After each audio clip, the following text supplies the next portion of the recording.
Good evening, Amit.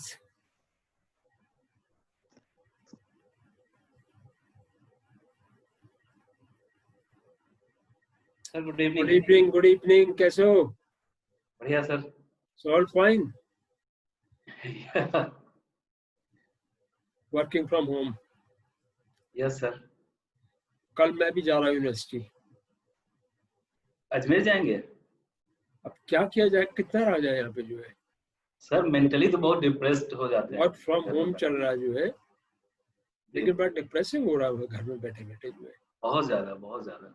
हाँ, और दिल्ली में मतलब इतना कंजेशन है ना यहाँ, तो हमारी यूनिवर्सिटी कम से कम एक ग्रीन कैंपस है। जी आप थोड़ा बहुत बाहर निकल सकते हैं वहाँ। हाँ, वहाँ पे वॉक वगैरह कर सकते हैं थोड़ा सा। और हमारा कैंपस जो है एक्चुअली मेन हाईवे से भी 2 किलोमीटर अंदर है, अच्छा। तो बाय एंड लार्ज सेफ है। मतलब वहाँ कुछ केसेस में है, लेकिन वो आइसोलेटेड केसेस में है, क्योंकि वो लोग पब्लिक ट्रांसपोर्ट से ट्रैवल करते थे जयपुर अजमेर से। बाकी सब ठीक ठाक है वहाँ पे। तो वहाँ यूनिवर्सिटी कैंपस में ही ये है सर रेजिडेंस? हाँ, कैंपस में एक्चुअली ये यूनिवर्सिटी मतलब रेजिडेंशियल तो नहीं है, लेकिन रियल टर्म में रेजिडेंशियल ही है, क्योंकि वो डे स्कॉलर जो है वो बहुत कम है। मतलब क्योंकि अजमेर और जयपुर से तो डिस्टेंस है, तो बहुत जी। कम है। जो भी स्ट्रेंथ है, ज़्यादातर स्टूडेंट्स कैंपस में ही रहते हैं। तो एक तरह से रेजिडेंशियल यूनिवर्सिटी मतलब मान के चलो।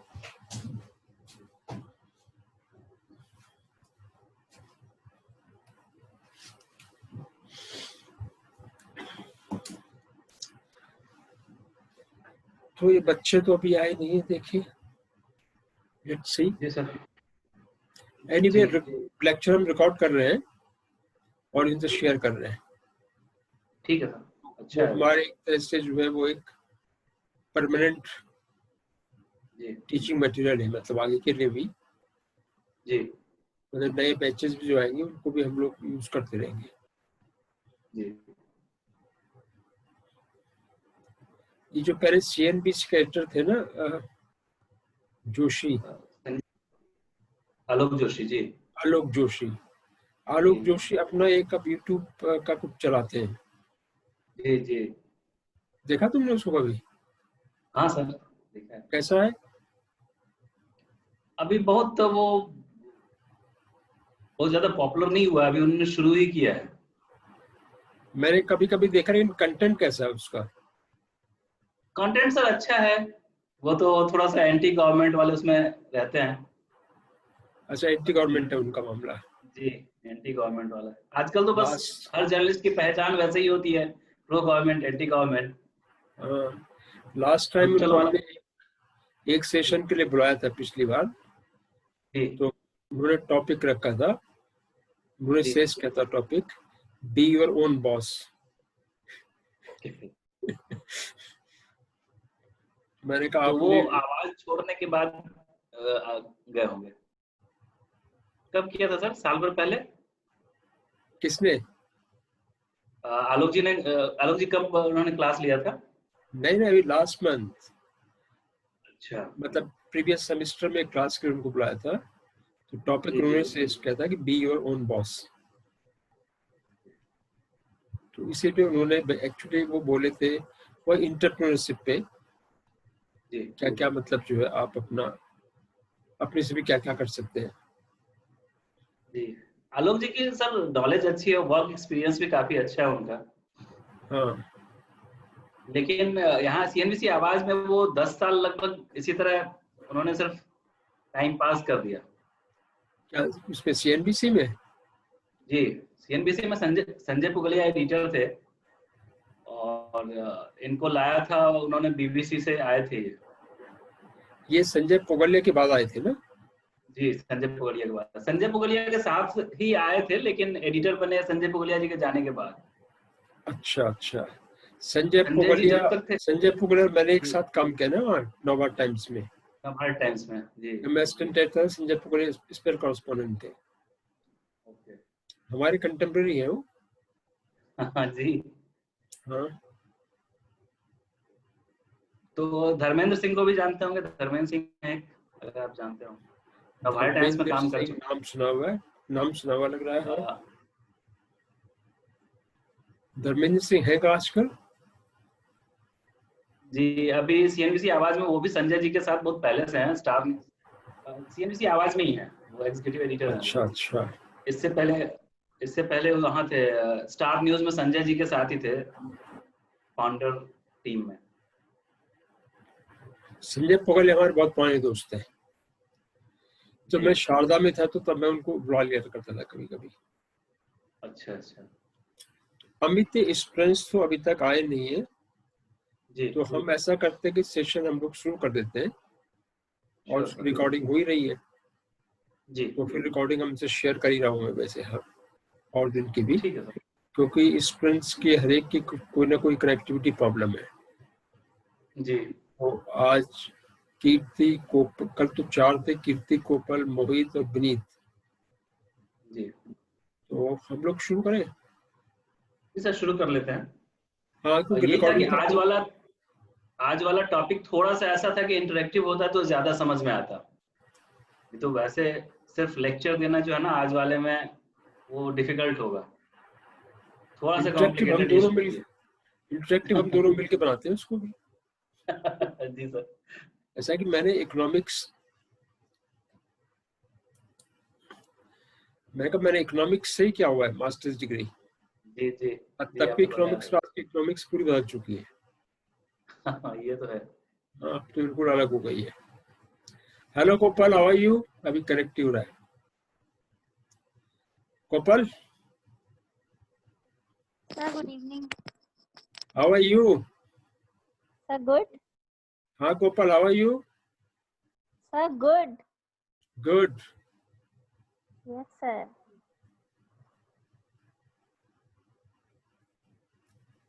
कोपल आना है, कीर्ति को आना है कि नहीं आना आज? सर नहीं पता मुझे। जरा पूछो इन लोगों को, फिर हम शुरू कर देते हैं, नहीं तो फिर रिकॉर्डिंग ही शेयर कर लेंगे उनसे। सर कॉल करूं? कॉल करके देख लो एक बार। धर्मेंद्र, मोहित और कीर्ति आते हैं। आज कीर्ति तो रोज आती है, लेकिन धर्मेंद्र, मोहित कभी कभी आते हैं। सर पूछ।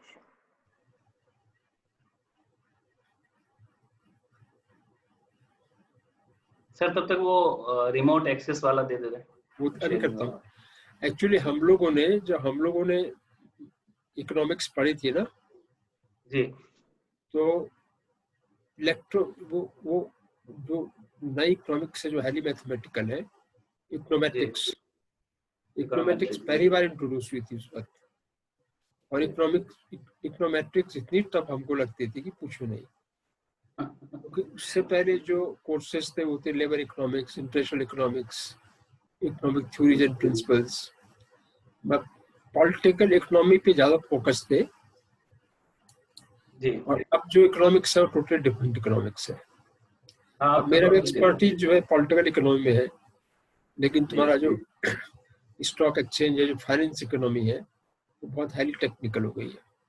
हाँ, उस समय तो बहुत नेसेंट स्टेज में होगा। Kirti still connecting.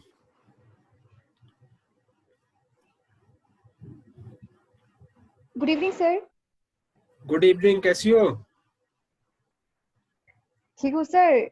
मैं बहुत देर से कोशिश कर रही थी कनेक्ट करने का, पता नहीं क्या इशू हो रहा था। समझ रहा हूँ, प्रॉब्लम आती है आजकल जो है, बहुत प्रॉब्लम हो रही है सर।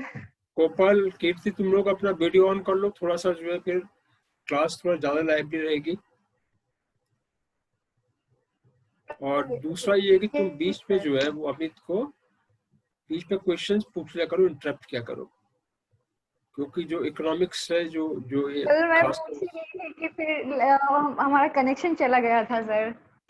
हाँ, तो कल वाले जो सवाल बचे हुए हैं वो आज अभी डिस्कस कर लेते हैं। पहले सवाल पहले कल का रिकैप कर लेंगे।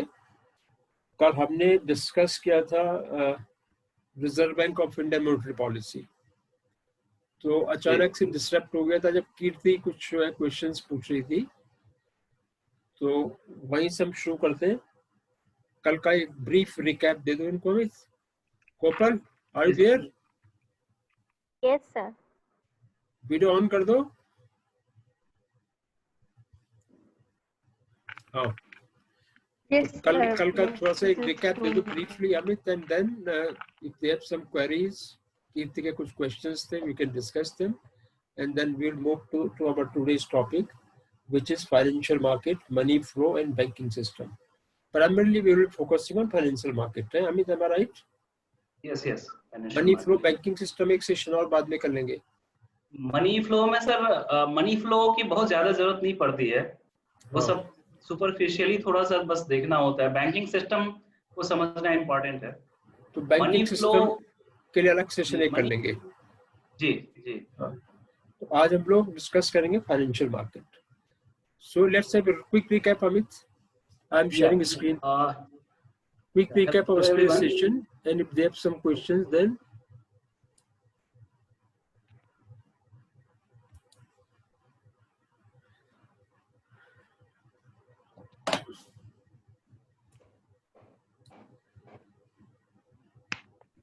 अमित हो गया स्क्रीन शेयर? सर एक बस आपको Yes, ओके sir. करना तुमको, होगा। हाँ, तुमको अप्रूव कर लो।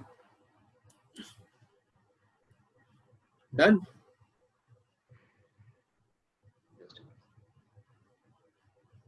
Amit, it's okay now? Yes yes, done done sir. So let's have a quick recap of what we discussed yesterday, and then let's take some questions from them. Sure. Yesterday we had discussed about a case study of how we cover RBI's monetary policy in a business news channel. तो कल मैंने आप लोगों को एक example दिया था कि जी बिजनेस में हमने 6 अगस्त को जो पॉलिसी आई थी, how we covered that event. तो उसमें मैंने आपको सुबह से बताया था कि सुबह 7 बजे से हम लोग कैसे तैयारी करते हैं, कैसे हम लोग हेडलाइन में क्या लिखते हैं, कैसे टीज करते हैं कि हमारे एक्सपर्ट पैनल में कौन होगा, फिर पॉलिसी से रिलेटेड जो कुछ ब्रेकिंग न्यूज आती है, न्यूज का सोर्स क्या होता है, पॉलिसी रिलेटेड न्यूज कैसे हमारे पास आती है न्यूज रूम में कैसे क्विक रिएक्शन वहां पे होता है, कैसे टीम आपस में कनेक्ट करके और उसको फ्लैश करती है, और कैसे उससे जो मेन पॉइंट्स हैं वो निकाले जाते हैं। तो इस सब पे हमने चर्चा की थी। उसके बाद कि फॉर अ कॉमन व्यूअर उसका क्या मतलब है, इजी लैंग्वेज में, इजी वर्ड्स में हम बताते हैं, for a consumer, for stock market investor, वो सारा कुछ किया था। इस बार जो डिसीजन आया था उसमें कमोडिटी मार्केट, मतलब गोल्ड सिल्वर खरीद, गोल्ड वालों के लिए भी एक न्यूज थी, उसको भी हमने शेयर किया। आमतौर पे जब लोन घटता है या बढ़ता है तो हम home loan, real estate sector की भी बात करते हैं, लेकिन कल ऐसा नहीं हुआ तो हमने उस पर चर्चा नहीं की। इसके अलावा मैंने ये बताया था कि सोर्स कैसे होते हैं, वहाँ आरबीआई में कैसे हमें पता चलता है कि इस बार की पॉलिसी में क्या हुआ, जो गवर्नर प्रेस स्टेटमेंट देते हैं या प्रेस कॉन्फ्रेंस होती है उसमें क्या होता है, टीवी पे हम कैसे उसको कवर करते हैं और कितना कवर करते हैं, उसका स्टॉक मार्केट पे इम्पैक्ट होता है वो कैसे होता है, और उसके लिए हम किस तरह से स्ट्रैटेजी बनाते हैं, ये सारा कुछ हमने डिस्कस किया। तो उससे तो रिलेटेड ब्रीफली एक हमने एक चैनल जो होता है बिजनेस चैनल में एक मेजर इवेंट होता है, तो कल अमित ने सारे news operations were covered. News operations कैसे हैंडल किए जाते हैं, कैसे मैनेज किए जाते हैं, और किस तरह से पूरी प्रिपरेशंस की जाती है। तो आरबीआई के गवर्नर की प्रेस कॉन्फ्रेंस थी ना अमित शायद, तो उस डेट को न्यूज चैनल ने कैसे फंक्शंस किया, एक उसका रियल फील जो है अमित ने कल क्रिएट किया था कि कैसे न्यूज रूम ऑपरेट करता है उस दिन। तो कीर्ति, तुम्हारे कुछ क्वेश्चंस थे कल जो अब्रप्टली हम लोग का खत्म हो गया था। सर मेरा क्वेश्चन बहुत स्पेसिफिक नहीं था, वो बहुत जनरल क्वेश्चन था। लाइक जैसे कल मैं आपने सही बताया भी था कि लाइक मीडिया, अभी मीडिया इंडस्ट्री में जो बिजनेस जर्नलिज्म के लिए लोग हैं वो आपको बहुत लाइक उतने क्वालिटीज के लोग नहीं मिलते। तो मैं कभी कभी, मेरा ये बिड है, मतलब मुझे बिजनेस जर्नलिज्म में, then like international relation, geopolitics, then investigative journalism में मुझे काफी इंटरेस्ट रहता है, शुरू से ही है। तो लाइक मैं मुझे ये समझ में नहीं आता कि मैं क्या ऐसे स्किल्स एक्वायर करूँ, या मेरा नॉलेज बेस कैसा होना चाहिए कि कल को अगर मैं मीडिया में जॉब करने जाती हूँ तो वो मुझे सेलेक्ट करे। क्योंकि सर एक अगर मैं होती हूँ, कोई मेरा एक कलीग होता है जिसने शायद कुछ ऐसे कोर्सेज किए होंगे, अगर मान लीजिए सर कोई मीनवाइल जैसे कोई सीए करता है, ठीक है, तो जैसे मैं खुद के भाई का एग्जांपल लेती हूँ, उसने आईपीसीसी लेवल तक कंप्लीट किया, फिर उसका इंटरेस्ट खत्म हो गया, और कल को जैसे आजकल क्या होती है कि इंग्लिश सभी को बोलना आता है, जो बेसिक स्किल्स हैं वो मतलब स्किल्स तो एक्वायर करने का होता है, तो कोई वैसा बंदा अगर जाता है तो उसको ज्यादा प्रेफरेंस मिलेगा या फिर वो मुझे कंसिडर करेंगे, क्योंकि कोई एक ऐसा है जिसको कि फिनेंस मार्केट का, स्टॉक मार्केट का, इकोनॉमिक्स का सब कुछ पता है। सब कुछ कहने का मतलब जो इस लाइन में है, जैसे जो सीए करते हैं या फिर जो सीएस होते हैं, वो लोग भी क्या करते हैं ना, बीच में उन लोगों को कोर्स ड्रॉप करके कोर्स स्विच करते हैं, लेकिन उनके पास प्रॉपर जर्नलिज्म का कोई डिग्री नहीं होता। लेकिन अभी मैं जर्नलिज्म पढ़ रही हूँ, तो अगर मैं जाती या कोई वैसा बंदा जाता है तो क्या लाइक आप लोग किस तरीके से जज करते हैं कीर्ति कि ऐसा है लेना कि है कि नहीं लेना आई थिंक है? कीर्ति कि what we will do is that we will hold one session career counselling, है ना। तो ओके, तुम्हारा क्वेश्चन बेसिकली इससे है कि क्या स्किल्स चाहिए to become a journalist and what kind of skills are required और इंडस्ट्री कैसे ऑपरेट करती है। तो I think that we will have a separate session on career counselling and then we can have one more person from the industry. कल के session से Is that related okay, कोई सवाल हो तो है? वो कर सकते। कल के सेशन से रिलेटेड अगर कोई सवाल हो जो हमने कल डिस्कस किया था, उससे रिलेटेड कोई सवाल हो वो डिस्कस कर लेते हैं। आपका जो सवाल है वो बहुत जायज है और उसका जवाब बहुत लंबा है, वो और चीजें डिस्कस करनी होगी उसमें। सबसे पहले वो डिग्री और डिप्लोमा से बहुत कम मतलब होता है, मतलब होता है कि आपका इंटरेस्ट अगर है तो आप कर लेंगे। शॉर्ट में मैं बस इतना ही बोलूंगा कि सीए या सीएफए जो कुछ भी लोग करते हैं वो ठीक है, आ सकते हैं जर्नलिस्ट में, लेकिन जो काम आप करना चाहते हैं उसमें इंटरेस्ट है तभी आप कर पाएंगी। भले ही आपके पास बहुत बेसिक नॉलेज हो, नहीं के बराबर नॉलेज हो, लेकिन अगर आपका इंटरेस्ट है तो आप बिल्कुल कर लेंगे। खास करके बिजनेस जर्नलिज्म में जो लोग आते हैं वो सोच के नहीं आते हैं, एक्सीडेंटल आते हैं, जिनको कहीं कुछ नहीं मिला तो चलो एक ये नौकरी मिल रही है, यहाँ जर्नलिज्म बाकी जगह भीड़ है तो इधर आ जाओ देख लो यहाँ पे मिल जाएगी नौकरी। तो इस तरह से लोग आते हैं, ज्यादातर लोग ऐसे आते हैं और उसके बाद उनका इंटरेस्ट होता है, वो करते जाते हैं और अच्छा कर लेते हैं।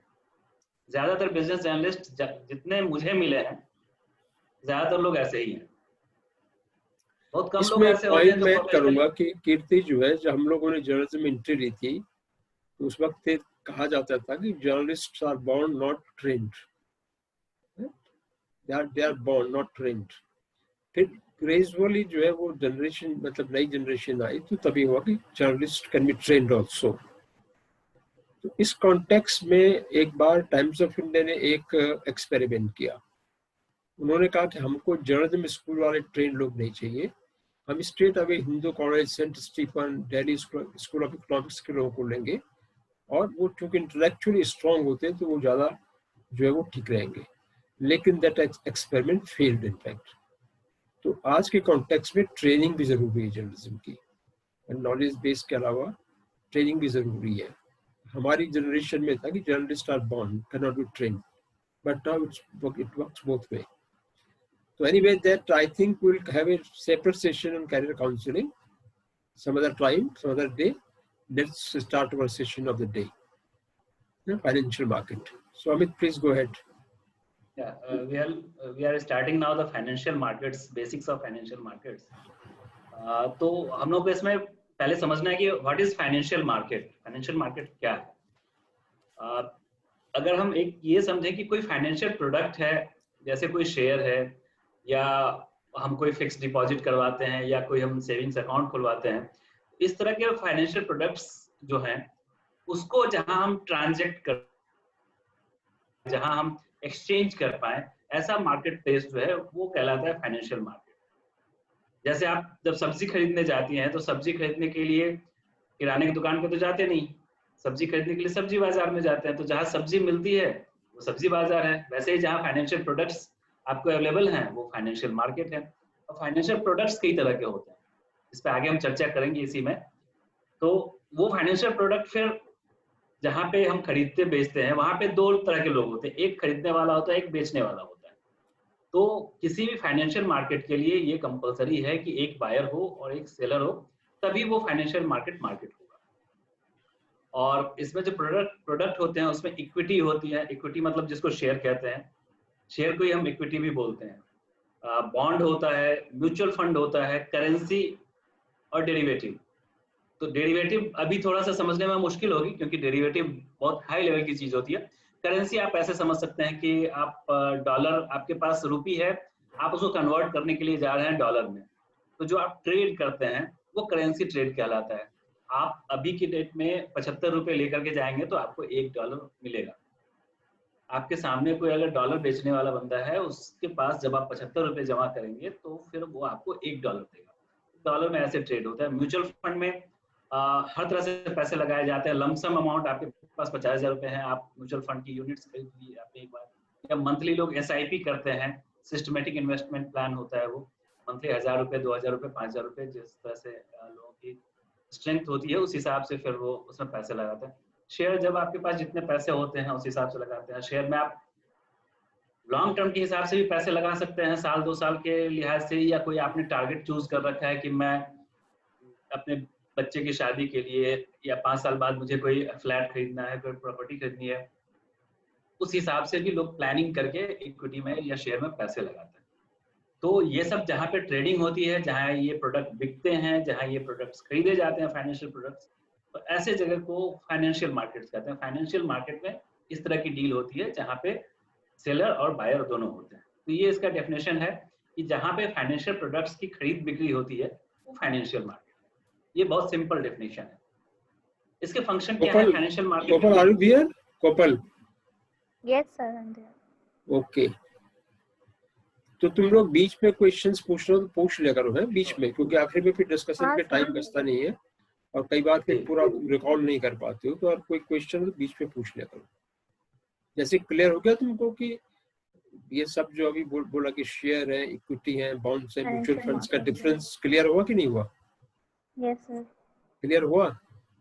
हाँ सर, फाइनेंशियल मार्केट मतलब ये जहाँ मतलब जो स्टॉक एक्सचेंज आता है, उसमें जहाँ हम लोग मार्केट में शेयर्स खरीदते हैं उसी को फाइनेंशियल मार्केट कहते हैं। बिल्कुल नहीं, अमित ने कहा ना शेयर होते हैं, बॉन्ड्स होते हैं, म्यूचुअल फंड्स होते हैं और इक्विटीज। एक कॉन्सेप्ट क्लियर है ना? एक कॉन्सेप्ट अगर क्लियर नहीं हो रहे तो तुम लोग क्वेश्चंस बीच में पूछ लो जो है। चलो अमित, ठीक है जी। तो इसके फंक्शंस क्या है, फाइनेंशियल मार्केट्स के फंक्शंस क्या है? तो जैसे आप किसी दुकान पे, एक दुकान पे गए कोई सामान खरीदने के लिए, वहां पता चला कि यहाँ पे ये सामान महंगा है, तो आप फिर किसी दूसरी दुकान में जाते हैं, वहां पे आपको थोड़ा सस्ता मिलता है तो आप वहां से खरीदते हैं। तो क्या होता है कि आपको ट्रेवल करना पड़ता है, दूसरी दुकान तीसरी दुकान, आप बार्गेन करते हैं जाकर के। एक फाइनेंशियल मार्केट में क्या होता है कि एक ऐसा प्लेटफॉर्म आपको दिया जाता है कि आपको जाने की जरूरत नहीं है। आपके पास आपने सोच लिया कि मुझे ये प्रोडक्ट खरीदना है, तो आपके सामने 5 ऑप्शन आएंगे, इतने पे भी मिल रहा है, इस रेट पे भी मिल रहा है, उस रेट पे भी मिल रहा है, 5 अलग अलग प्राइस आएंगे। तो इससे क्या है कि आपके टाइम की बचत होती है, आपका ट्रांजैक्शन कॉस्ट बचता है। आपका अगर एक ही प्लेटफॉर्म होता, एक ही रेट होता, तो आप उसी रेट पे आपको खरीदना पड़ता। लेकिन यहाँ पे आपके पास फ्लेक्सिबिलिटी है कि आप 5 में से किसी भी प्राइस पे खरीद सकते हैं। अब वो 5 प्राइस क्यों रखे गए हैं उसका फिर अलग एक एक्सप्लेनेशन है कि 5 प्राइस जो रखे गए हैं वो क्यों रखे गए हैं। तो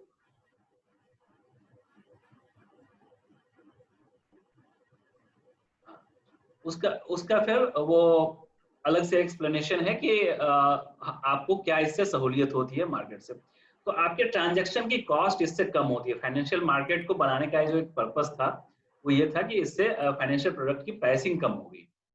इसके अलावा आपके पास जो फाइनेंशियल एसेट्स हैं, एसेट्स में फिर वही शेयर, म्यूचुअल फंड और करेंसी, ये सब ये उसकी लिक्विडिटी होती है। लिक्विडिटी मतलब एक प्रोडक्ट कितने हाथों में या कितनी अवेलेबिलिटी है उसकी, तो ये इससे पता चलता है कि कितना अवेलेबल है कोई प्रोडक्ट मार्केट में।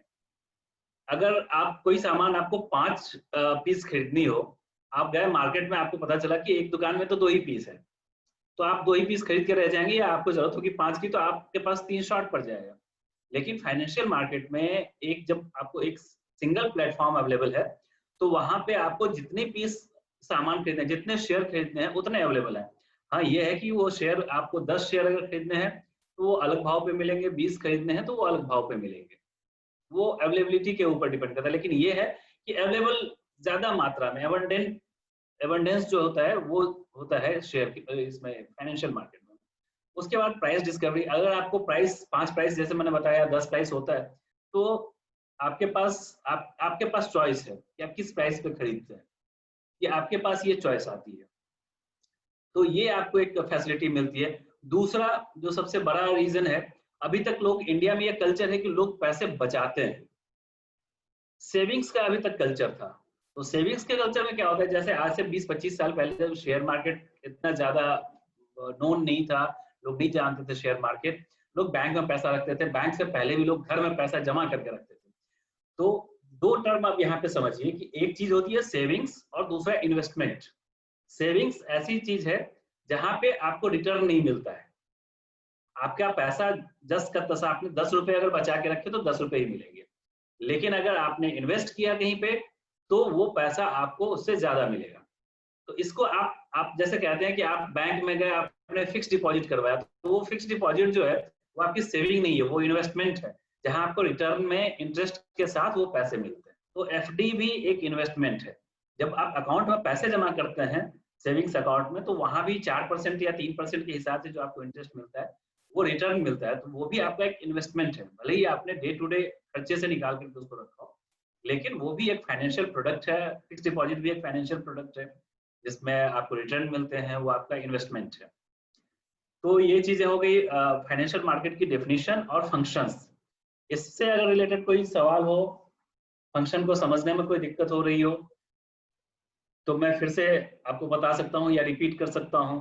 इससे आपके ट्रांजैक्शन की कॉस्ट कम होती है, इसमें आपको आपके प्रोडक्ट बहुत ज्यादा अवेलेबल होते हैं, आपको आपके मन चाहे प्राइस पे सस्ते में मिल सकते हैं। चौथी चीज, आपकी सेविंग मोबिलाइज होती है, मतलब जो पैसे अभी तक आप जमा करके रखते थे वो आप मोबिलाइज करके किसी फाइनेंशियल प्रोडक्ट में लगा सकते हैं, जो प्रोडक्टिव यूज है आपके फंड का, आपके पैसे का। तो ये 4 फंक्शंस हैं, 4 इसके यूजेस हैं फाइनेंशियल मार्केट के, जो एक कॉमन मैन, कॉमन इन्वेस्टर इस पर्पज से इसमें लगा सकता है। अगर कोई सवाल हो तो आप लोग पूछ सकते हैं इसमें। जो खर्च करने वाले लोग होते हैं उनका कंट्रीब्यूशन ज्यादा होता है इकोनॉमिक ग्रोथ में, और बचत करने वालों का कंट्रीब्यूशन कम होता है। अमित जी बिल्कुल। जो बड़े स्पेंडर हैं, जैसे अमेरिकन माना जाता है ना कि बहुत खर्चा करने वाले होते हैं, बहुत खर्चा करते हैं। चाइना के लोग सेविंग करने वाले होते हैं। हाँ, यूएस में सेविंग का कल्चर है ही नहीं, वहां पे लोग जो कमाते हैं वो उड़ा देते हैं तुरंत, और ऊपर से लोन भी ले लेते हैं। खर्च करने वाले लोग जो है वो इकोनॉमिकली अच्छे होते हैं। हाँ, खर्च करने वाले लोग इकोनॉमी के लिए अच्छे होते हैं। हालांकि वो तब पता चलता है जब इकोनॉमी खराब हालत में होती है, तो फिर पता चलता है जिसने बचा के रखे हैं वो अपना समय काट लेता है। यूएस जैसी जगह में अनएम्प्लॉयमेंट की वजह से जो हालत होती है, गवर्नमेंट को सपोर्ट करना पड़ता है। इंडिया में वैसी बुरी हालत नहीं होती है, क्योंकि इंडियंस के पास सेविंग्स है। इंडियंस अपने बुरे दिनों के लिए बचा के रखते हैं कि हमारा जब कभी बुरा वक्त आएगा तो ये हम खर्च करेंगे। इसी बहाने गोल्ड खरीद के रख लेते हैं। 2009 में डिप्रेशन आया था ना, 2009 में। हाँ, 8 के लास्ट में। तो उस वक्त जो है वो इंडिया को बहुत प्रॉब्लम नहीं हुई थी, शायद एक फैक्टर ये रहा होगा, जबकि अमेरिकन इकोनॉमी सीरियस क्राइसिस में थी जो है। चलो अमित, गो अहेड। सर मेरा एक यहाँ पे सवाल है, जैसे कि मुझे एग्जैक्टली बहुत डेटा फिगर्स में याद नहीं आ रहा, लेकिन कभी कभी ऐसा भी मैं पढ़ती हूँ या सुनती हूँ कि लाइक जैसे 2008-9 के टाइम में डिप्रेशन आया था, बहुत पहले भी आ चुकी है एक बार। तो ऐसे में क्या होता है कि जैसे इंडिया का हमारा ट्रेंड है, सेविंग कल्चर हमारा है, बट अमेरिका में एंड अदर वेस्टर्न कंट्रीज का उनका सेविंग कल्चर कभी से नहीं रहा, उनको ये कॉन्सेप्ट ही नहीं रहा है। तो कभी कभी ऐसा होता है ना कि मतलब मनी क्या है, एक तरीके से सिर्फ एक पेपर है, अदरवाइज सिर्फ उसकी वैल्यू की कॉस्ट है। तो हमको मनी का जो लिक्विडिटी नेचर होता है, हमको उसको मतलब सर्कुलेशन में रहना चाहिए इकोनॉमी में। तो अगर हम जब कभी ज्यादा सेविंग कर लेते हैं, जैसे मैं 10,000 रुपये हर महीने कमाती हूँ फॉर से, तो मैं उसका शायद समझ लीजिए सर कि मैं 5 से 6 हजार रुपये जमा करती हूँ, ठीक है, क्योंकि अभी मेरे पास कोई लाइबिलिटी नहीं है, हम ऐसा मान के चलते हैं। तो अगर कभी क्या होता है कि सेविंग, सर मुझे नहीं पता कि ऐसा है या नहीं है, बस मैं सोच रही थी कि हम सब कुछ ना कुछ अमाउंट सेव करते हैं, कभी ऐसा भी तो होता होगा कि हमने किसी मंथ में ज्यादा खर्च किया, कभी ज्यादा सेव किया, तो कभी एक ऐसा भी तो निकलता होगा कि हम पूरा जो देश का लोग है उन्होंने ज्यादा सेविंग कर लिया। तो इसके लिए क्या कुछ ऐसा लाइक सिस्टम है या कुछ इस तरीके का कोई लाइक ऑफर एंड डिस्काउंट्स कुछ ऐसे लाई जाती है गवर्नमेंट के साइड से? इंडस्ट्रीज का तो ऑब्वियसली हमेशा रहता है buy one get two free something, तो क्या ऐसी पॉलिसीज भी इस तरीके से बनाई जाती हैं जिससे कि मनी को हमेशा लिक्विडिटी की तरफ फ्लो करवाना है इकोनॉमी में? ऐसा कुछ होता है क्या? बिल्कुल बिल्कुल। आरबीआई के पास जो मैंने आपको टूल बताया था कि एक टूल होता है इंटरेस्ट रेट घटाना और बढ़ाना। आरबीआई ने अगर मान लीजिए आपकी इंटरेस्ट रेट बढ़ा दिया, सेविंग्स पे इंटरेस्ट रेट बढ़ा दिया, आरबीआई ने कर दिया कि ठीक है आपके पास पैसे ज्यादा जमा हो गए, आप मेरे पास दे दो, मैं 20% आपको इंटरेस्ट दूंगा। तो आप क्या करेंगे, आप अपना पैसा निकाल करके तुरंत आरबीआई को दे देंगे। तो आपकी लिक्विडिटी जो है, आपके पास जो करेंसी है, जो आपके पास सेविंग्स है, वो आपने आरबीआई को दे दिया। तो आरबीआई क्या करेगा, आरबीआई करेगा कि आपका जो सरप्लस अमाउंट है वो सिस्टम में आ गया, वो सर्कुलेट हो रहा है। आपने आरबीआई को दिया, आरबीआई ने फिर बैंक को लोन दिया, बैंक ने कहीं और उसको इन्वेस्ट किया, बैंक ने किसी और को लोन दे दिया, तो मनी फिर ऐसे सर्कुलेट होता है, बैलेंस करती है। ओके। हाँ, आपके पास अगर पैसे पड़े हुए हैं उसको निकालना आरबीआई का काम है। वो कैसे निकाल दे, आपके पास पैसे पड़े हुए हैं, आरबीआई ने होम लोन सस्ता कर दिया, तो आपको तुरंत लालच आएगा कि होम लोन तो सस्ता हो गया, हमारे पास 10 लाख रुपए पड़े हुए हैं, 25 लाख का एक फ्लैट खरीद लेते हैं, 2% इंटरेस्ट रेट पे मुझे लोन मिल जाएगा। जो पहले 10% पे मिलता था, आरबीआई ने 2% कर दिया, तो आप तुरंत फिर जैसे डिमोनेटाइजेशन हुआ था ना, डिमोनेटाइजेशन में मतलब ऑलमोस्ट सारा का सारा पैसा करेंसी जो है बैंकिंग सिस्टम में वापस आ गया था, वापस आ लेकिन गया। उससे पहले ये माना जा रहा था कि बहुत ह्यूज अमाउंट जो है वो ब्लैक मनी है जो लोगों ने कैश घर में रखा हुआ है जी। तो उससे एक इनडायरेक्ट बेनिफिट होता है कि जो है वो उतने नोट अगर सरकार नए भी छाप दे तो इन्फ्लेशन नहीं होगा, अगर ह्यूज अमाउंट ऑफ पैसा लोगों ने घर में कैश रखा हुआ है तो हालांकि जो एक अंदाज था कि हमारे देश में बहुत huge amount of black money cash में लोगों ने रखा हुआ है, तो डिमोनेटाइजेशन से सारा पैसा जो है सर्कुलेशन में वापस आ गया था। ब्लैक मनी वो है जो कि स्टैग्नेंट मनी है, मतलब जो कि किसी यूज में नहीं है, आपने उसको घर पे रखा हुआ है, जिसका ऑफिशियली रिकॉर्ड नहीं है गवर्नमेंट के पास कि कहाँ पे वो पैसे हैं, सर्कुलेशन में जो नहीं होता। जितना ब्लैक मनी होगा उतना गवर्नमेंट नए नोट छापेगी तो इन्फ्लेशन नहीं होगा। क्यों अमित? हाँ, ये बिल्कुल सिंपल फार्मूला है। सिंपल फार्मूला है जी सर, बस 10 मिनट बचे हुए हैं, मुझे नहीं लगता ये हम सेशन लोग पूरा ऐसा हो करेंगे, पाएगा। सेशन एक्सटेंड कर देंगे, फिर सेशन एक्सटेंड कर देंगे क्योंकि आज ज्यादा नहीं हो पाया। चलो 4th स्लाइड पे आते हैं जहाँ पे टाइप्स ऑफ फाइनेंशियल मार्केट्स है। इसमें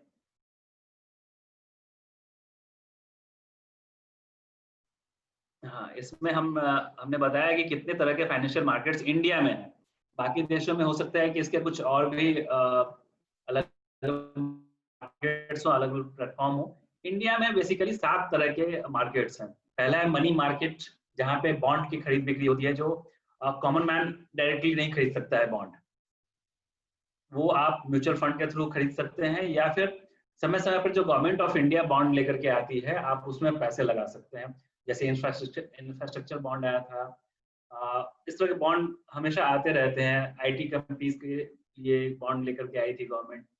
तो मनी मार्केट में वही होता है। मनी मार्केट ज्यादातर क्या होता है कि कंपनीज जिनके पास डे टू डे ऑपरेशंस के लिए अपने पैसे चाहिए होते हैं या खर्च करने होते हैं, जिनको दिन का 0.25%, 0.002% इंटरेस्ट से भी जिनको अच्छा खासा फायदा हो जाता है, वो करते हैं। मान लीजिए रिलायंस इंडस्ट्रीज एक कंपनी है, उसके ट्रेजरी में आज की डेट में अगर 50,000 करोड़ रुपए पड़े हुए हैं, तो वो क्या करता है, उसका ट्रेजरर जो वो क्या करता है कि वो तो आइडल पड़े हुए हैं उसके अकाउंट में, तो वो आरबीआई के बॉन्ड का ऑक्शन होता है, तो उस ऑक्शन में वो पैसे लगाता है। तो वो हो सकता है कि उसे दिन भर में 10 करोड़ मिल जाए, उसका प्रॉफिट हो जाए, वो भी उसके लिए गेन है।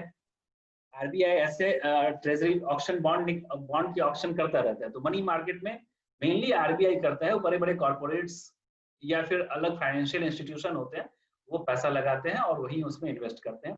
ये डे टू डे ऑपरेशंस के लिए किया जाता है। नंबर 2 है कैपिटल मार्केट। कैपिटल मार्केट जो ज्यादा इंडिया में ब्रॉड है, ज्यादा फैला हुआ है, जिसको हम स्टॉक मार्केट बोलते हैं, शेयर मार्केट बोलते हैं। इसके भी 2 पार्ट होते हैं। कैपिटल मार्केट में भी 2 पार्ट होते हैं, प्राइमरी मार्केट और सेकेंडरी मार्केट। वो हम आगे फिर उसको डिस्कस कर लेंगे। बैंकिंग सिस्टम से आप लोग वाकिफ हैं कि बैंकिंग सिस्टम में क्या क्या होता है, वहाँ पे कैसे सेविंग्स होता है, बैंकिंग ट्रांजेक्शन कैसे होते हैं, फिक्स डिपॉजिट होता है, रिकरिंग डिपॉजिट होता है, तो ये सारी चीजें बैंकिंग सिस्टम में होती है। फोर्थ कमोडिटी मार्केट है, जहाँ पे एक ऐसा प्लेस या ऐसा एक्सचेंज जहाँ आप gold, silver, crude oil, natural gas, उसके बाद एग्री कमोडिटीज में व्हीट, कॉटन, गुआर, ये सारे जो प्रोडक्ट्स है इनकी ट्रेडिंग होती है कमोडिटी मार्केट में। तो इंडिया में एक्चुअली ये बहुत ज्यादा फैला हुआ नहीं है। कमोडिटी दो तरह की है, उनके दो अलग अलग एक्सचेंज होते हैं, agree commodity, non agree commodity. तो नॉन एग्री कमोडिटी में आपका बुलियन हो गया, बुलियन कहते हैं गोल्ड और सिल्वर को, उसके अलावा या गोल्ड सिल्वर को प्रेशस मेटल्स भी बोलते हैं। इसके अलावा आप कॉपर, एल्यूमिनियम, जिंक,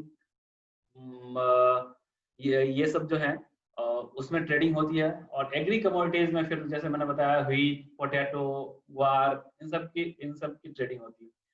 तो यहाँ पे अनफॉर्चुनेटली क्या हुआ कि कमोडिटी मार्केट में इतना ज्यादा स्पेकुलेशन होता है, इतनी ज्यादा गड़बड़ी होती है कि और वो पकड़ में जल्दी आती नहीं।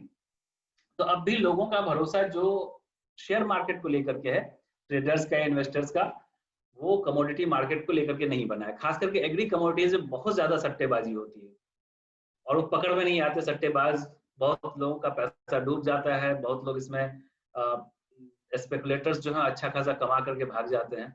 तो कमोडिटी मार्केट में अभी कुछ प्रॉब्लम है, धीरे धीरे गवर्नमेंट उसको ठीक कर रही है। तो ये एक अलग मार्केट है कमोडिटी मार्केट। पांचवा है पेंशन मार्केट। इंडिया में एक कल्चर है कि सीनियर सिटीजन के लिए जब रिटायरमेंट हो जाए तो उसके फ्यूचर के लिए सेविंग्स होनी चाहिए, आगे कैसे उसका लाइवलीहुड कैसे उसकी चलेगी, उसके लिए पेंशन मार्केट बनाया गया, जिसमें जब आप जॉब करते रहते हैं, जब आप बिजनेस करते हैं या जब आप एम्प्लॉयड होते हैं तो कुछ कुछ सेविंग्स उसमें जाती है, गवर्नमेंट उसमें जमा करवाती है, एम्प्लॉय की भी कुछ गवर्नमेंट का भी कंट्रीब्यूशन होता है। उस पे एक अमित थोड़ा इसको इलैबोरेट कर दो कि ये जो सट्टेबाज और स्पेकुलेटर्स होते हैं ये किस तरह ऑपरेट करते हैं, जो है थोड़ा इसको इलैबोरेट जी। ये सर आगे कर देंगे, जहाँ पे ये डिटेल में बताएंगे ना इसको, उसमें है। ठीक है। तो पेंशन मार्केट के बाद इंश्योरेंस मार्केट है एक, जहाँ पे दो तरह के इंश्योरेंस होते हैं। इंडिया में भी इंश्योरेंस का कल्चर नहीं आया, लोग मजबूरी में लेते हैं। पहली मजबूरी ये होती है कि आप इंश्योरेंस लेंगे तो आपकी टैक्स सेविंग होगी, लोग ये सोच करके इंश्योरेंस लेते हैं। दूसरी मजबूरी ये होती है जो आपको जबरदस्ती गवर्नमेंट ने जबरदस्ती दिलवाया हुआ है, जैसे आप मोटर इंश्योरेंस करवाते हैं, आप गाड़ी खरीदते हैं तो ये कंपलसरी है कि आपको इंश्योरेंस लेना ही होगा, तो आप मजबूरी में लेते हैं। लोग इंश्योरेंस लोगों के कल्चर में अभी तक नहीं आया है। और तीसरी बात ये है कि इंश्योरेंस के नाम पर मिस सेलिंग बहुत होती है। इंश्योरेंस एजेंट्स आपको मिस सेल करते हैं, मिस गाइड करते हैं और ऐसे इंश्योरेंस प्रोडक्ट्स चिपका देते हैं जिसमें आपको फाइनली लॉस होता है। तो इसलिए लोगों का इंश्योरेंस पर से बहुत ज्यादा भरोसा नहीं है, मजबूरी में ही लोग इंश्योरेंस खरीदते हैं। लेकिन ये भी एक बहुत बड़ी मार्केट है, बहुत बड़ा मार्केट हो रहा है। और LIC जैसी बड़ी कंपनी इतना बड़ा कारोबार करती है। अभी कोरोना के टाइम में लोगों को हेल्थ इंश्योरेंस और लाइफ इंश्योरेंस दोनों की अहमियत समझ में आई है। तो ये मार्केट भी एक अच्छा खासा रैपिडली मूविंग मार्केट है। उसके बाद नेक्स्ट और लास्ट जो है वो फॉरेक्स मार्केट है।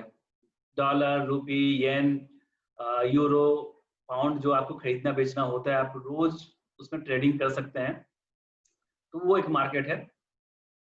इन सबको फिर हम आगे डिटेल में समझते हैं। तो पहला मनी मार्केट है। मनी मार्केट में एज ए बिजनेस रिपोर्टर हमारे समझने के लिए बहुत ज्यादा कुछ नहीं होता है।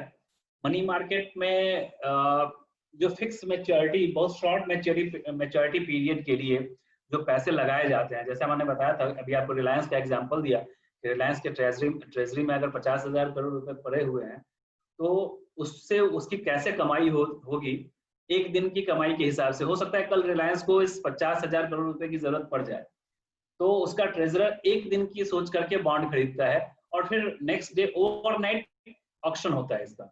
ओवरनाइट ऑक्शन में फिर ये तुरंत बेच करके जो उसको 1 करोड़ 2 करोड़ रुपए की कमाई होती है वो उससे निकाल लेता है। तो ये मनी मार्केट में बॉन्ड की खरीद बिक्री होती है, ऐसे ही होती है। दूसरा, समय समय पे गवर्नमेंट बॉन्ड्स लाती है। गवर्नमेंट को कोई बड़ा इंफ्रास्ट्रक्चर प्रोजेक्ट पूरा करना होता है, कोई बड़े प्रोजेक्ट्स में पैसा लगाना होता है, इन्वेस्टमेंट की जरूरत होती है, तो फंड रेज करती है गवर्नमेंट हमसे, आपसे वो कहती है कि आप ये बॉन्ड खरीदो, हम आपको इस पर 8% का एनुअल इंटरेस्ट देंगे, रिटर्न देंगे। तो चूंकि गवर्नमेंट का बॉन्ड होता है तो उसमें सेफ होता है, सिक्योर होता है, रिस्क फ्री होता है, तो लोग एफडी में लगाने की बजाय उसमें देते हैं कि यहाँ गवर्नमेंट हमें 8% का 8.5% का रिटर्न देती है।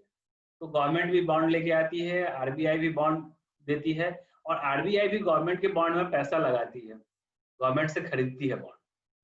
तो मनी मार्केट में ये ऑपरेशन होता है। मनी मार्केट एक ऐसा मार्केट है जहां आप ये समझिए कि लगभग 99.9% आपका इन्वेस्टमेंट रिस्क फ्री होता है, क्योंकि इसकी गारंटी आरबीआई लेता है। तो आरबीआई ने अगर गारंटी ली है तो वो आपका लगभग रिस्क फ्री होता है, जब तक कि हमारी इकोनॉमी कोलैप्स ना कर जाए। अगर इकोनॉमी अच्छी चल रही है तो आरबीआई निश्चित रूप से आपके पैसे जो रिटर्न, रेट ऑफ रिटर्न है, उसके साथ आपको वापस करेगा। हम और आप मनी मार्केट में, बॉन्ड मार्केट में डायरेक्टली पैसे नहीं लगा सकते। हमें अगर पैसे लगाने हैं तो हम म्यूचुअल फंड के थ्रू लगा सकते हैं। म्यूचुअल फंड में भी दो तरह के म्यूचुअल फंड होते हैं, एक इक्विटी म्यूचुअल फंड होता है, एक डेट म्यूचुअल फंड होता है। तो डेट म्यूचुअल फंड जो होता है वो, उसका पैसा इसी बॉन्ड मार्केट में लगता है। तो अगर मुझे बॉन्ड मार्केट में पैसे लगाने हैं तो मैं डेट म्यूचुअल फंड खरीद करके बॉन्ड मार्केट में पैसे लगा सकता हूँ। इसके अलावा कुछ और है जो कॉर्पोरेट्स को जरूरत होती है, आरबीआई वो समय समय पर निकालता है, जिसको ट्रेजरी बिल कहते हैं। टी बिल्स बहुत पॉपुलर होता है कॉर्पोरेट्स, इसको कंपनी वाले लोग खरीदते हैं अपने फंड्स से रिटर्न कमाने के लिए। सर्टिफिकेट ऑफ डिपॉजिट भी होता है, जिसमें एक फिक्स टेन्योर होता है, 1 हफ्ते का टेन्योर होता है। कंपनी को ये पता चला कि हमारे पास ये फंड है, इसकी मुझे अगले 1 हफ्ते कोई जरूरत नहीं है, तो वो 1 हफ्ते का एक सर्टिफिकेट ऑफ डिपॉजिट, सीडी उसको बोलते हैं, या फिर कमर्शियल पेपर, ये सब खरीद करके रख लेते हैं। तो मनी मार्केट का ऑपरेशन ऐसा होता है जो कि रिस्क फ्री होता है, बहुत शॉर्ट पीरियड के लिए होता है, और ज्यादातर बड़े इन्वेस्टर, बड़े कॉर्पोरेट्स, कंपनीज के लिए होता है। तो ये मनी मार्केट का ऑपरेशन है। इससे रिलेटेड अगर आप कुछ पूछना चाहें तो पूछ सकते हैं। कीर्ति, अगर ये सेशन खत्म होगा तो उसी लिंक को दोबारा क्लिक करें, पहले वाले लिंक को, पहले वाले लिंक को ना, क्यों अमित? नहीं सर, वो शायद नहीं हो पाएगा, लिंक फिर नया जनरेट करना पड़ता है। अच्छा, नया क्रिएट करना पड़ेगा। चलो फिर मैं नया क्रिएट कर लूंगा, क्योंकि 4 मिनट बचे हम लोगों के। हाँ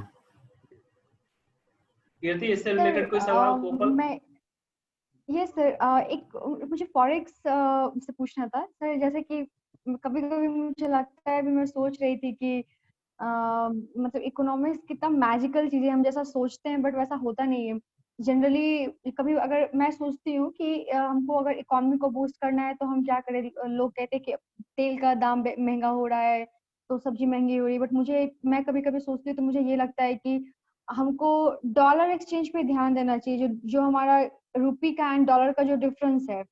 लेकिन फिर एक साइड से ये भी है कि सर मैं कभी कभी पढ़ रही थी तो मुझे ये पता चला कि गवर्नमेंट जान के प्राइस को कम करके रखता है ताकि हमारे अदर कंट्री से इन्वेस्टमेंट आए। तो ये कैसे बैलेंस होता है, मुझे ये समझ में नहीं आता। मतलब अगर आप किसी भी लेमैन से पूछें कि इकोनॉमी को बूस्ट करने के लिए सबसे पहला मेजर क्या तुम सजेस्ट करोगे, तो हम यही कहते हैं कि like $1 is equals to 80 rupees. तो हम कहते हैं कि उसका कम से कम बराबर किया जाए। लेकिन एक साइड का ट्रुथ ये भी है कि अगर बराबर कर दे तो हमारा इन्वेस्टमेंट नहीं होगा। तो ये किस तरीके से बैलेंस आउट होता है? बैलेंस आउट ऐसे होता है, गवर्नमेंट अगर इंटरवीन करती है फॉरेक्स मार्केट में तो उसके अलग साइड इफेक्ट्स भी होते हैं। वो ऐसा नहीं है कि हम चाहें कि $1 को $1 के बराबर 1 रुपी कर दें, वो गवर्नमेंट नहीं कर सकती। बहुत सारी कंट्रीज में गवर्नमेंट आर्टिफिशियली इसको मैनेज करती है, इंडिया में भी करती है कभी कभार, लेकिन वो इस पे डिपेंड करता है। वो इस पे डिपेंड करता है कि आप उसमें, आपके कंट्री में फॉरेक्स सरप्लस कितना है, फॉरेक्स रिजर्व आपके पास कितना है, नंबर 1। नंबर 2, आप जो प्रोडक्ट्स या सर्विसेज बना रहे हैं, जो एक्सपोर्ट कर रहे हैं, उसकी कितनी मात्रा है। जब जितनी करेंसी, फॉरेन करेंसी आपके पास आएगी, आप उसी हिसाब से, जैसे आपने अमेरिका को मान लीजिए 1000 करोड़ रुपए की गुड्स सप्लाई की, एक्सपोर्ट की, तो आपके पास तो करेंसी उतनी ही आएगी। तो जब आप अपनी करेंसी को यूएस डॉलर से मैच कराने की कोशिश करेंगे तो आप एक लेवल से ज्यादा नहीं करा पाएंगे, क्योंकि आपकी लिमिटेशन तो बस 1000 करोड़ की है। आपने 1000 करोड़ ही एक्सपोर्ट किया एक साल में, तो आपके पास फॉरेक्स रिजर्व तो 1000 करोड़ ही डॉलर के रूप में आया। तो आप उससे ज्यादा, और 1000 करोड़ रुपए जब हम इसमें कैलकुलेट करके हम एडजस्ट करेंगे अपने डॉलर रूपी के भाव को, तो ज्यादा से ज्यादा 10 पैसे एडजस्ट होगा। हम सिर्फ डॉलर रूपी को 10 पैसे एडजस्ट कर पाएंगे, 10 पैसे हम मजबूत कर पाएंगे।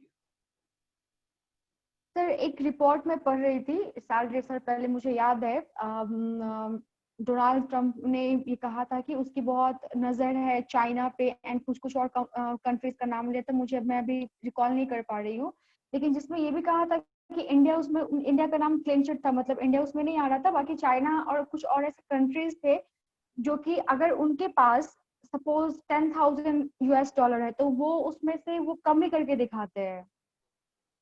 सर अब ये कट होगा, मैं इसके बाद वाले में जवाब देता हूँ इसका। सर चलो टाइम लैप्स। मैं नया लिंक क्रिएट करता हूँ, ठीक है? जी सर। नया लिंक क्रिएट कर रहा हूँ।